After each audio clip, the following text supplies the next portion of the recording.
Hello, नमस्ते। सो आज बहुत इंटरेस्टिंग लाइव होने वाला है और अच्छी बात है कि आप लोग इसमें दिलचस्पी दिखा रहे हैं। मैंने पहले ही डाल दिया था कि आज हम खान पान के विषय में बात करने वाले हैं। आज बहुत ज़रूरी है। आप लोगों को मेरी आवाज़ सही आ रही है? आवाज़ क्लियर है मेरी आप लोगों को?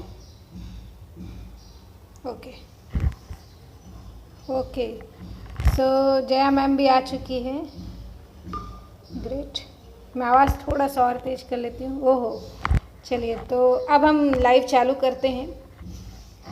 सबसे पहले मैं आप लोगों को धन्यवाद देती हूँ कि आप लोग इंटरेस्टेड हैं अपने हेल्थ को लेके, अपने सेहत को लेके, और आपने आज ये ज्वाइन किया है। आप जानना चाहते हैं कि कैसे आपके खान पान की चीज़ें आपको सेहतवान बना सकती है। यू नो व्हाट, आज जब हम लाइव कर रहे हैं, ये सारी चीज़ें डिस्कस कर रहे हैं कि क्या खाएं, खासकर आज हम बात करेंगे कि अनाज कैसा होना चाहिए, सलाद कैसा होना चाहिए, सब्जी कैसी होनी चाहिए, रोटी कैसी होनी चाहिए, हमारी अचार कैसी होनी चाहिए अगर हमको स्वस्थ रहना है तो। ये बहुत अच्छी बात है कि आप ये सुनना चाह रहे हैं, और जब आप ये सुनेंगे तो मुझे पता है कि आपके लिए सेहत का जो गेट है, जो स्वास्थ्य का दरवाज़ा है, वो बहुत वाइड ओपन होने वाला है। तो बड़े ध्यान से इन सारी चीज़ों को सुनिएगा। और ये लाइव हमेशा ही मेरे इस फेसबुक पेज में रहने वाला है, तो जब भी आपको ज़रूरत लगे दोबारा से इसे सुनने की, देखने की, कुछ नई पॉइंट्स हैं जो आपको नहीं समझ में आया है, तो वो आप दोबारा देख सकते हैं फेसबुक पेज में आके, मेरे फेसबुक पेज डॉक्टर आशी जैन में आके, और वहाँ पे आपको ये सारी चीज़ें मिलेगी। आप मुझे कमेंट करके पूछ सकते हैं जो भी इससे रिलेटेड आपकी क्वेरी होगी, और जो भी आपके डाउट्स हैं, और भी जो आप खान पान से संबंधित चीज़ें जानना चाहते हैं, वो भी आप मुझे कभी भी मेरे फेसबुक पेज में उस टॉपिक के विषय में आप डाल सकते हैं कि आप इस विषय में इस टॉपिक को कवर कीजिए। मैं बिल्कुल करूँगी। तो आज हम बात करेंगे स्पेसिफिकली अनाज से संबंधित कुछ चीज़ें आज लेंगे, कुछ चीज़ें फिर अगली लाइव जो होगी मेरी उसमें लेंगे। इन दिनों में मैं काफ़ी इंटरेस्टेड हूँ आप लोगों को वो चीज़ें बताने के लिए जिससे आपकी सेहत अच्छी हो जाए। खासकर जो हम रोज़ अपनी थाली परोसते हैं, वो थाली कैसी होनी चाहिए, क्योंकि जो हमारे अंदर जा रहा है वही तो हमें बना रहा है ना। तो वो अनाज जो है वो सही होना चाहिए। तो देखिए, बड़े ध्यान से समझिए कि हमको कैसी चीज़ें लेनी है, कैसी थाली लेनी है।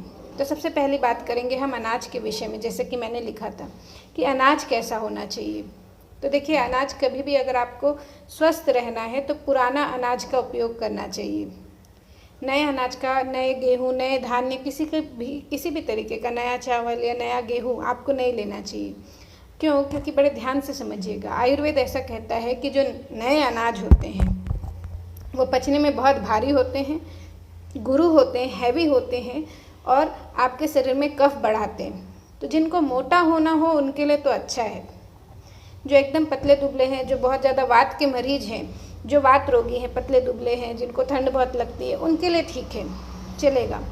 लेकिन जो मोटे लोग हैं, जो अब सेहतवान रहना चाहते हैं, जो एसी में बैठ के काम करते हैं, जो बहुत ज़्यादा परिश्रम जिनका खाली बैठ के होता है, उनको कभी भी अनाज जो है वो ताज़ा नहीं लेना चाहिए। पुराना अनाज ही, मतलब नया अनाज नहीं लेना चाहिए, पुराना अनाज लेना चाहिए। हमारी भारतीय इंडियन ट्रेडिशन में तो ये कल्चर ही रहा था कि हम साल भर का अनाज स्टोर करते थे। उसके पीछे का कारण ये भी था, क्या होता है जब हम अनाज को साल भर स्टोर करके रख लेते हैं तो वो जो अनाज होता है वो पचने में हल्का हो जाता है, लाइट हो जाता है, और साथ ही साथ आपके शरीर में कफ भी नहीं बढ़ाता, ईजिली डाइजेस्टिबल होता है। इसलिए आपको ऐसा करना चाहिए कि पुराना अनाज खाना चाहिए, नए ताज़े अनाज नहीं खाने चाहिए, चाहे वो गेहूँ हो, चावल हो, दाल हो। जो पुराना आप लेंगे वो आपकी सेहत के लिए अच्छा होगा। तो ये हुई अनाज की बात। फिर आगे हम बात करते हैं सलाद की। बहुत सारे लोग सलाद से रिलेटेड कन्फ्यूज़न लाते हैं कि सलाद कब खाएं, कैसे खाएं, सलाद में क्या चीज़ें होनी चाहिए, क्या सबको सलाद खाना चाहिए। तो देखिए, सलाद बहुत अच्छा है, वाकई में आप ले सकते हैं। क्या करता है आपके, बेसिकली अगर हम देखें तो जो प्याज है, जो टमाटर है, ये सब आपके गट में जो गुड बैक्टीरिया होते हैं उसको सर्वाइव करने में, उसको ग्रो करने में हेल्प करते हैं। तो सलाद आपको लेना चाहिए, लेकिन कब लेना चाहिए और उसमें क्या डालना चाहिए। सबसे मज़े की बात तो ये है कि सलाद में आप क्या डालें। तो देखिए, सलाद आप लें जब भी, तो खाना खाने के पहले लें या खाना खाने के 1 घंटे के बाद लें। खाने के साथ सलाद नहीं लेना चाहिए, क्योंकि जो आप खाना लेते हैं पूरी तरीके से बेक्ड होता है, वो पूरी तरीके से चुरा हुआ होता है, और जो सलाद होता है वो कच्चा होता है। तो अगर आप कच्चे और पक्के चीज़ को एक साथ मिलाएंगे तो वो शरीर में आव बनाएगा, आम बात बनाएगा, जो कि एक तरीके का चिपचिपा पदार्थ होता है, जो आपके शरीर में जहाँ भी ट्रैवल करता है वहाँ वो बीमारियाँ क्रिएट करता है। अगर वो चिपचिपा पदार्थ रक्त से होते हुए आपके जोड़ में जाएगा तो जॉइंट पेन क्रिएट करेगा, इंटेस्टाइन में रहेगा तो वहाँ छाले अल्सर क्रिएट करेगा, हड्डियों में जाएगा तो वहाँ पेन क्रिएट करेगा। तो इसलिए आप ऐसा ना करें कि सलाद को खाने के साथ खाएं, वो भी बहुत ज़्यादा मात्रा में। थोड़ी बहुत मात्रा में तो फिर भी चल जाता है। कई लोग पूरा प्लेट सलाद से होता है, सलाद भरा होता है, और फिर पूरी एक जो उनकी प्लेट होती है वो सब्जियों की होती है, तो मतलब हैवी हो जाता है वो उस तरीके का खाना। तो वैसा ना खाएं। सलाद या तो पहले खाएं या तो बाद में खाएं। और बेस्ट होता है कि अगर आप उसमें कुछ ना डालें, मतलब बहुत सारे लोग नमक डालते हैं, बहुत सारे लोग उसमें कुछ और काली मिर्ची दुनिया की चीज़ें डालते हैं, तो बेस्ट ये होता है कि आप उसमें कुछ भी ना डालें, सलाद को रॉ ही खाएं। अब देखो, हम लोग रोज़ सुनते हैं कि बीपी बढ़ता है सोडियम ज़्यादा लेने से, और फिर उस सलाद में हम और सोडियम डाल के खाएंगे तो फिर वो बीपी को बढ़ाएगा, वो आपके शरीर के लिए फ़ायदा नहीं देगा। नींबू आप डाल सकते हैं, नींबू डालने में परेशानी नहीं है, लेकिन सोडियम मतलब आई मीन टू से नमक हो गया और बाकी जो चीज़ें हो गई वो सब ना डालें। और अनाज से संबंधित एक बात और बताती हूँ मैं आपको, बहुत ध्यान दीजिएगा इस बात को। बहुत सारे लोग होते हैं जिनको गेहूँ नहीं पचता, जिनको बाकी अनाज नहीं पचते, तो मैं आपको एक अच्छा उपाय बताती हूँ। देखिए, जो आयुर्वेद का आहार शास्त्र वो ऐसा बोलता है कि अगर आपको कोई अनाज पचाना है तो उसको हल्का कर लीजिए। हल्का कैसे करेंगे? तो जिस भी आप अनाज को बनाना चाहते हैं, जी आशीष जी नमस्कार, जय जिनेंद्र। तो जिस भी अनाज को आप पचाना चाहते हैं उसके लिए आप ऐसा कीजिएगा कि जैसे मान लीजिए वो चावल है या वो जो दाल है उसको आप एक सूखी कढ़ैया में पहले सेक लीजिए। जब वो सिक जाए तो फिर देन उसको बनाइए, तो वो हल्की हो जाएगी। या आगे जब मैं बताऊंगी कि दाल अगर आपको खानी है तो दाल में से यूरिक एसिड कैसे निकालें, ताकि दाल के जो पौष्टिक गुण है वो तो मिले आपको, लेकिन जो दाल के यूरिक एसिड है वो आपको ना मिले।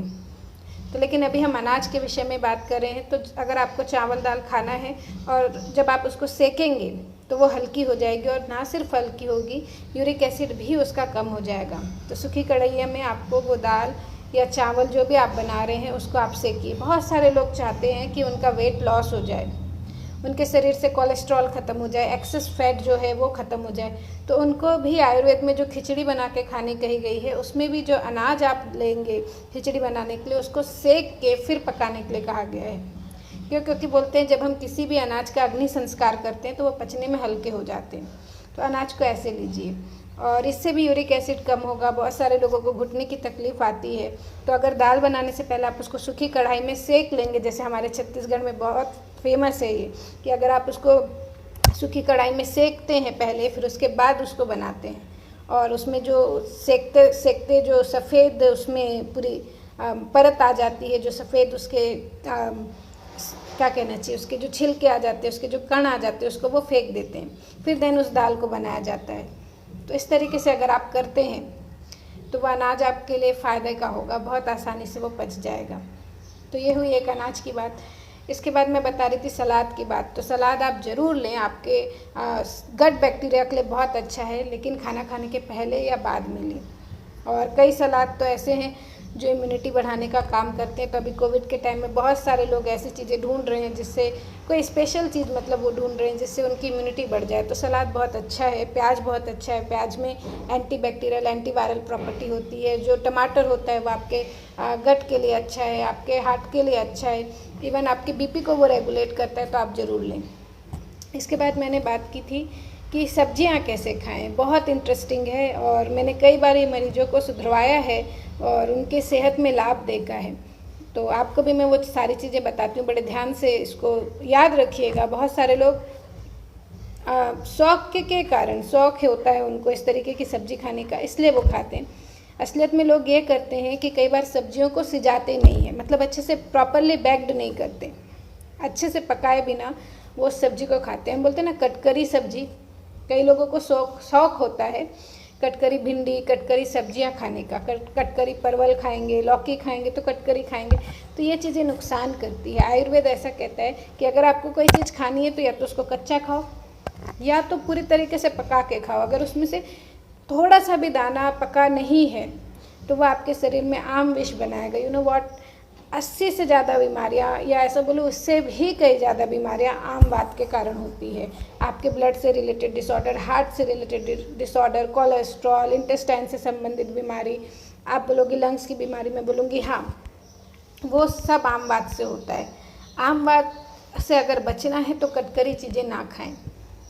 किसी भी चीज़ को खा रहे हैं तो पूरा पका के खाएं या फिर कच्चा खाएं, तो वो फिर आपके लिए सुटेबल होगी। वैसे भी हमारा जो सिस्टम है, पाचन सिस्टम है, वो एक प्रॉपरली, देखो वो या तो तब पचा पाता है खाने को जब या तो कच्चा होता है या तो पूरी तरीके से बैक्ड होता है। अगर वो बीच का होता है तो बॉडी उसको नकार देती है, उसको पचा नहीं पाती, तो इसलिए ऐसा नहीं करना है। तो सब्जियां खाएं तो अच्छे से पका के खाएं, और साथ ही साथ सब्जियों को पकाने के साथ साथ एक चीज़ और करें कि उसको बार बार गर्म ना करें।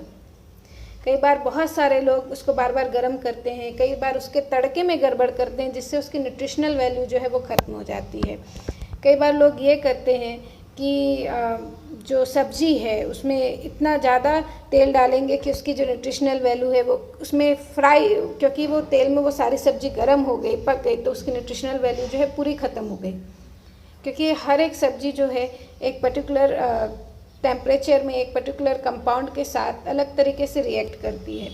तो तेल में कई बार जब हम, कई सब्जियां ऐसी होती है जैसे हमने, और ये सब देखो हमारी दादी नानी जो है इसको बहुत अच्छे से समझती थी, बहुत अच्छे से जानती थी कि किस चीज़ को कैसा पकाना है, किसको कम ऑयल में पकाना है, किसको ज़्यादा ऑयल में पकाना है।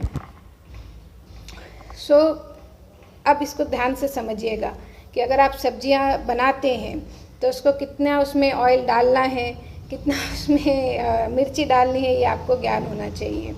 बहुत ज़्यादा सब्जियों में अगर आप तेल डालेंगे, बहुत ज़्यादा उसमें तड़का लगाएंगे, बहुत ज़्यादा उसको बार बार गर्म करेंगे तो वो आपके शरीर को नुकसान करेगा। और एक चीज़ और ध्यान रखिएगा, सब्जी बनाने के लिए कभी भी जले हुए तेल का इस्तेमाल ना करें। वो सबसे ज़्यादा टॉक्सिक होता है आपके हेल्थ के लिए, वो सबसे ज़्यादा डेंजरस होता है। अगर किसी चीज़ को फ्राई करते हैं एक बार तेल में, तो तेल इतना कम लीजिए कि वो एक बार में ख़त्म हो जाए, राइट। स्पेशली आलू के साथ ये याद रखिएगा, आलू को जब आप एक बार तेल में तलते हैं तो वो अपना पूरा टॉक्सिक उस तेल में तो छोड़ देता है, और वो जो तेल होता है वो पूरी तरीके से टॉक्सिक हो जाता है।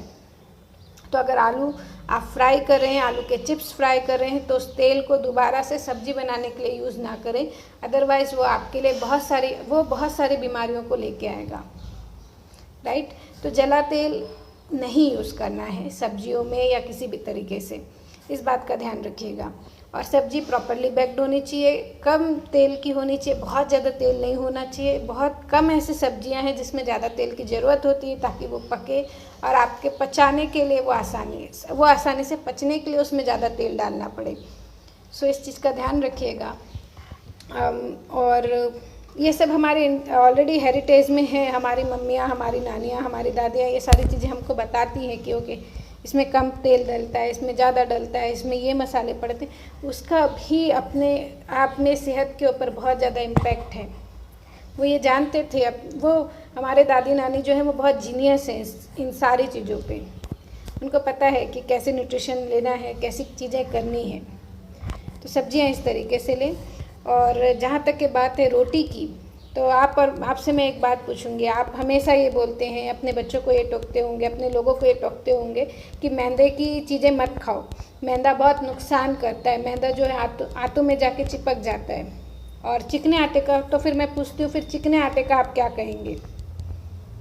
सो रोटी बनाते समय जो बहुत सारे लोग गड़बड़ करते हैं वो ये करते हैं कि चिकने आटे का यूज़ करते हैं, और फिर ये सोचते हैं कि मैं तो रोटी खा रही हूँ, फिर मेरा वेट लूज़ क्यों नहीं होता, मेरे गट बैक्टीरिया अच्छे क्यों नहीं होते, मेरे को पाचन से संबंधित इतनी बीमारी क्यों होती है? होगी अगर आप एकदम चिकना आटा खाएंगे। आप जो भी रोटी का जो आटा होता है ना, वो कभी भी हल्का सा मोटा होना चाहिए, बहुत ज़्यादा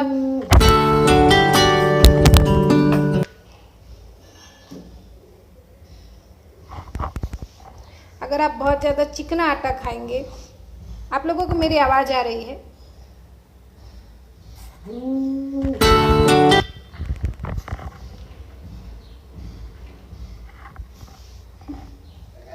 सो मैं ये कह रही थी कि अगर आप बहुत ज़्यादा चिकना आटा खाते हैं तो भी वो शरीर को नुकसान देता है। बहुत ज़्यादा मोटा आटा खाते हैं तो भी वो नुकसान करता है। अगर बहुत ज़्यादा फाइबर वाला आटा आप खाते हैं, उससे रोटी बना के खाते हैं, तो मैं आपको बता दूं कि वो आपके विटामिन्स को, मिनरल्स को शरीर में एब्जॉर्ब नहीं होने देगा। वो शरीर से सब जो भी आप पोषण लेंगे उसको सबको साफ कर देगा। इसलिए हल्का सा मोटा आटा खाएँ, राइट। अदरवाइज़ जो आप चिकने आटे की रोटी खाते हैं वो भी मैदे से कम नहीं है, वो भी शरीर में वैसे ही टॉक्सिक लाएगा, वैसे ही बीमारियां लाएगा जैसे कि मैदे के कारण आती है। तो इस बात का ध्यान रखें। और एक चीज़ जो हमारे बहुत सारे लोग गड़बड़ करते हैं जिससे रोटियां उनको नहीं पचती है, वो ये है। और देखो, अच्छा एक बात और बताती हूँ, आप लोगों ने सुना होगा ग्लूटीन फ्री डाइट के विषय में कि बहुत सारे लोग, आपको डाइटिशियंस ऐसे बोलेंगे गेहूँ मत खाओ, गेहूँ नुकसान करता है। बहुत सारे लोग ऐसे बोलते हैं कि हमको गेहूँ से एलर्जी है, ग्लूटीन से एलर्जी है। तो बहुत सारे केसेस में ग्लूटीन से एलर्जी नहीं होती, वो पतला आटा खा रहे होते हैं, इसलिए उनके शरीर को वो नुकसान कर रहा होता है, वो उनको लग नहीं रहा होता है, राइट। सो अगर आपको ग्लूटीन की एलर्जी है तो एक बार थोड़ा सा मोटा आटा ट्राई करके देखें। हो सकता है आपको ग्लूटीन की एलर्जी ना हो, आपको आपके जो आटा है उसमें गड़बड़ हो, राइट। थोड़ा सा मोटा आटा खा के देखें। और एक चीज़ और बोलती हूँ कि जैसे आप रोटी सेकने में अगर गड़बड़ करेंगे तो भी आपकी सेहत में बहुत ज़्यादा नुकसान होगा, आपकी सेहत को बहुत ज़्यादा नुकसान होगा। क्यों? क्योंकि जैसे मैंने बोला कि जो चीज़ आधी कच्ची आधी पक्की रहती है वो शरीर में आम विष बनाती है, जो कि बहुत ज़्यादा बीमारियों का कारण होती है। तो आपको जो रोटी खानी है वो कैसी होनी चाहिए? रोटी जो है वो सही तरीके से दोनों साइड से अच्छे से पकी हुई होनी चाहिए, और मीडियम आंच में पकी हो तो वह सबसे अच्छी है, ताकि उसके अंदर का हर एक जो दाना है वो अच्छे से चुड़ जाए। अगर आपकी रोटी भी प्रॉपरली बेक्ड नहीं होगी तो वो बीमारियाँ लाएगी, आपको कॉन्स्टिपेशन होता रहेगा। सो दोनों साइड अच्छे से सेकिए। कई लोग बहुत सफ़ेद रोटी उतार लेते हैं, तो मैं बोलूँगी ये नुकसान है। आपकी रोटियों में दोनों साइड कम से कम 8-10 चट्टे तो पड़ने ही चाहिए, और रोटियाँ एकदम सफ़ेद नहीं दिखनी चाहिए, राइट। अगर एकदम सफ़ेद रोटी दिख रही है सीखने के बाद तो मतलब वो रोटियां अच्छे से नहीं सीखी है। इस चीज़ का ध्यान रखिए, रोटी को अच्छे से सेक के खाएं। अगर रोटी आपकी कम सीखी रहेगी तो वो नुकसान करेगी। और चिकना आटा यूज़ नहीं करना है, ये 2 बात आप ध्यान रखिएगा। इसके बाद कई लोग पूछते हैं रोटी में क्या हम चना दाल का आटा मिला लें, क्या हम, वो आजकल शुगर वाले यूज़ करते हैं, उसमें चना दाल मिलाएंगे। कुछ लोग बाजरा मिलाते हैं, कुछ लोग होल व्हीट का यूज़ करते हैं, बहुत सारे उसमें अनाज मिला के रोटियां बनाते हैं। सो इसके लिए आप क्या कहते हैं, कई लोग मुझसे पूछते हैं। सो मैं बताऊं, अगर आपके शरीर की पाचन अग्नि सही है तब तो ये अच्छा है। अगर आपका पेट में जो अग्नि है वो इतनी स्ट्रांग है कि जो भी आप खाते हो वो पचा लेते हो तो ठीक है। अदरवाइज़ वही चीज़ आप उस गेहूँ के साथ मिलाओ, उस आटे के साथ मिलाओ जिसको आप पचा सको। अगर आपको बाजरा नहीं पचता है तो बाजरा को वहाँ मिलाने की ज़रूरत नहीं है। अगर आपको किसी ने भी कहा है तो भी नहीं, या तो उस पर्सन से पूछ लो कि मेरे को बाजरा नहीं पचता, मैं इसके साथ ऐसा क्या खा लूँ जिसके बाद मेरे को बाजरा पचने लगे, राइट। अगर आपका शरीर, देखो, जो बेसन होता है, जो चना दाल होता है, वो कफ को सोखता है ना। और अब क्या हो रहा है, आपके शरीर में गर्मी है। अब जिसका शरीर गर्म है वो बेसन वाली रोटी खाएगा तो क्या होगा, और ज़्यादा पित्त बढ़ेगा। हाँ, बिल्कुल सही बात है। तो अगर आप पित्त को बढ़ा लोगे तो आपको फ़ायदा होगा कि नुकसान होगा, राइट। तो इस तरीके से अपने शरीर की कंडीशन को देख के, अपने पाचन अग्नि को देख के फिर आप खान पान करो। कोई भी ट्रेंड में आ जाए कि नहीं सब मिला जुला वाला खाना खाना है, सब मिला जुला हुआ रोटी खानी है, कि उस रोटी में ये अनाज भी हो वो अनाज भी हो, तो ऐसा नहीं करना है। वो सेहतवान तो है, वो बहुत सेहत के लिए अच्छी तो है, लेकिन कंडीशंस अप्लाइड है कि आपकी पाचन अग्नि सही है तो अच्छी है, नहीं तो वही उसमें मिलाओ जो पचा सकते हो। इसके बाद अगली चीज़ है अचार के विषय में। हम लड़कियों का तो बहुत फेवरेट होता है अचार, और बहुत सारे लोग सोचते हैं कि यार कोई डॉक्टर ऐसा बोल दे कि अचार खा ले, अचार खाने के लिए हाँ बस बोल दे, फिर तो देखो।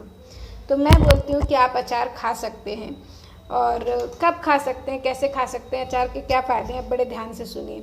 तो अचार जो है प्रोबायोटिक के जैसा यूज़ करता है, बहुत सारे प्रोबायोटिक्स के जैसा काम करता है। बहुत सारे लोगों को विटामिन B12 की कमी होती है, जो उनके गट बैक्टीरिया होते हैं उसमें अच्छे जो गट बैक्टीरिया होते हैं वो कम हो जाते हैं, जिसके कारण उनको बार बार लूज मोशन होना, बहुत ज़्यादा चक्कर आना, चिड़चिड़ापन, ऐसे बहुत सारे डिसऑर्डर्स होने लगते हैं। तो डॉक्टर उनको बोलते हैं प्रोबायोटिक लो, आप विटामिन B12 लो। तो अगर आप अपने खाने में अचार को शामिल करते हैं, हाँ मैं वो आपका जो आम का अचार होता है मैं उसकी बात कर रही हूँ, जो आप मैंगो के, लेमन के या जो और भी अचार डाल के खाते हैं मैं उन सब की बात कर रही हूँ। तो एक समय खाने में कोई भी एक टाइम अगर आप थोड़ा सा अचार ले लेते हो तो वो अच्छा ही है आपके शरीर के लिए। और अगर आपकी बॉडी बहुत ज़्यादा एसिडिक है तो हफ्ते में 1 या 2 बार अगर आप अचार खाएंगे तो वह दवा के जैसे काम करेगा, लेकिन दिन में 1 बार खानी है थोड़ी मात्रा में। जिन लोग ओवर अचार खाते हैं उनको भी एसिडिटी की शिकायत आती है, ये तो आप जानते ही हो। उनको फिर पिंपल्स निकलते हैं, ये भी पता है आपको, तो वो मेरे बताने का विषय नहीं है। लेकिन अचार प्रोबायोटिक के जैसे काम करेगा, विटामिन B12 की कमी को पूरा करेगा। क्यों करेगा इसको समझो। क्या होता है ना, जब हम अचार को बना के रखते हैं तो उसमें क्या होता है, फर्मेंटेशन होता है। तो फर्मेंटेशन के कारण उसमें गुड बैक्टीरिया प्रोड्यूस होते हैं, और जब उस गुड बैक्टीरिया वाले अचार को आप अंदर लेते हो तो आपके गट में जो गुड बैक्टीरिया की कमी हो गई है, और जिस गुड बैक्टीरिया के कारण विटामिन B12 जो है अच्छे से बन पाता है, अब वो बनने लगता है। इसलिए अचार अच्छा है। और हमारे भारतीय संस्कृति में तो ये भी चीज़ें रही है कि हम ताज़ा अचार डाल के भी खाते हैं। कई बार हम नींबू का अचार, अदरक का अचार, जैसे कि मैंने अदरक का अचार बताया भी था एक वीडियो में कि आप अदरक कूट लो, उसमें सेंधा नमक, काला नमक और कुछ मात्रा में अजवाइन डाल के रखो, उसको खाओ, वो भी आपकी बहुत सारी 80 से ज़्यादा बीमारियों को ठीक करेगा। सो इस तरीके से जो हम ताज़े अचार खाते हैं उसका भी फ़ायदा है। तो अचार शामिल कर सकते हैं, सेफ़ है, लेकिन ज़्यादा नहीं और चम्मच भर भर के नहीं दिन में 1 बार खाना है, राइट। सो ये सारी चीज़ें हैं जो मैं चाहती थी आप लोग जाने समझें कि कब क्या लेना है। कभी आप ये भी कर सकते हो कि जिस दिन अचार नहीं खा रहे हो उस दिन चटनी ले लो, उस दिन पापड़ ले लो, वो भी वैसा ही असर करता है। उसमें भी जो सोडा पड़ता है, लेकिन रोज़ रोज़ एक चीज़ ना करो, राइट, कि रोज़ ही रोज़ अचार ही खाए जा रहे हैं, तीनों टाइम खाए जा रहे हैं, ऐसा मत करो, राइट। अदरवाइज़ वो नुकसान करेगा। आप किसी भी चीज़ को ले रहे हो औषधि के जैसे लो। पापड़ को कभी लोगे तो उसमें जो खार है वो आपके लिए सोडियम बाइकार्ब जैसे मदद करेगा आपके बॉडी में। आप खिचला लेते हो, उसमें खार डलता है, वो आपके पाचन को अच्छा करता है, आपके एसिडिटी को रेगुलेट करता है, गट बैक्टीरिया के लिए अच्छा है। कभी चटनी ले लो, उसमें लहसुन जो पड़ेगा, उसमें जो मिर्ची पड़ेगी, वो आपके डाइजेशन को मेंटेन करेगी, मेटाबॉलिज्म को सही करेगी, अग्नि को सही करेगी। सो मॉडरेशन में खाओ, चीज़ों को शेड्यूल करके खाओ, आगे पीछे करके खाओ, वो आपके लिए अच्छा रहेगा। सो आज ये चीज़ें मैं चाहती थी आप लोगों के साथ शेयर करना, और मुझे लगता है कि आपको आज बहुत सारी काम की चीज़ें मिली होगी। हमने बात की कि अनाज कैसा खाना है, हमने बात की सलाद कैसे लेना है, सब्जियां कैसी लेनी है, रोटी कैसी होनी चाहिए, अचार कब लेनी है कि नहीं लेना है। और ऐसे ही मैं फिर नेक्स्ट लाइव करूँगी, उसमें हम आगे की चीज़ें और जानेंगे कि थाली में और जो चीज़ें हम लेते हैं उसका क्या फ़ायदा है, कैसे उसको लेना चाहिए, उससे कैसे हमको हेल्थ बेनिफिट होगी। और मैं एक बात ज़रूर बोलूँगी कि इस लाइव को शेयर ज़रूर कर देना ताकि ज़्यादा लोगों को हेल्प मिले। और अगर आप लाइव को ज्वाइन करना चाहते हैं तो मेरे फेसबुक पेज डॉक्टर राशि जैन को फॉलो कर लें, ताकि जब भी मैं लाइव हूँ तो आपको नोटिफिकेशन मिल जाए। और तब तक के लिए स्वस्थ रहें, मस्त रहें, शाकाहारी रहें। धन्यवाद, नमस्ते, थैंक यू जया मैम, आप पूरे लाइव में रहें। धन्यवाद।